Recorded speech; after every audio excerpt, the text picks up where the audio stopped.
global agricultural economy is structurally dependent on mined potassium chloride. Unlike nitrogen, potash cannot be synthesized. A tight triopoly of Canada, Russia, and Belarus controls over 2/3 of global supply.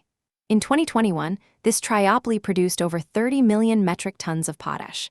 The imposition of Western sanctions in 2022 disrupted this rigid architecture. Belarusian output collapsed by over 60%, while Russian exports fell by more than 27%. This geopolitical shock removed over 7 million metric tons from the global market. Canada attempted to bridge the deficit by expanding production to 16 million metric tons. This pushed Canadian mines to 94% of active capacity, exposing the limits of Western supply elasticity. Canada's ability to stabilize the global market is constrained by physical geography. Potash must travel thousands of miles from Saskatchewan mines to Pacific ports. This journey relies on a rigid rail duopoly traversing narrow mountain passes. As detailed in the table, minor logistics disruptions trigger severe, nonlinear backlogs.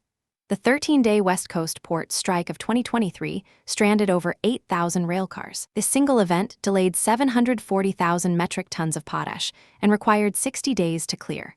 The system operates with zero rolling stock redundancy. Every day of rail or port stoppage requires over 4 days of recovery time.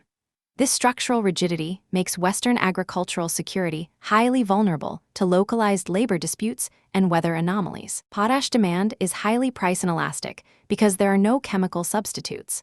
When the global supply deficit peaked at 12.4% in 2022, spot prices surged by over 300%.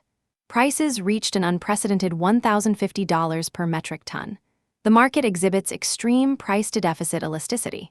During the supply shock, each 1% reduction in global availability triggered a 26% price spike.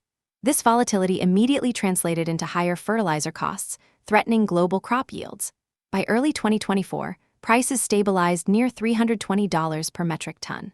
This correction occurred because Russia and Belarus bypassed Western sanctions. They established new overland rail corridors to China and redirected shipments through Baltic ports. This realignment mirrors the Great Grain Robbery of 1972.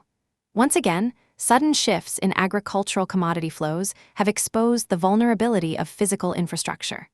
The global food supply remains hostage to a highly concentrated and rigid logistics network.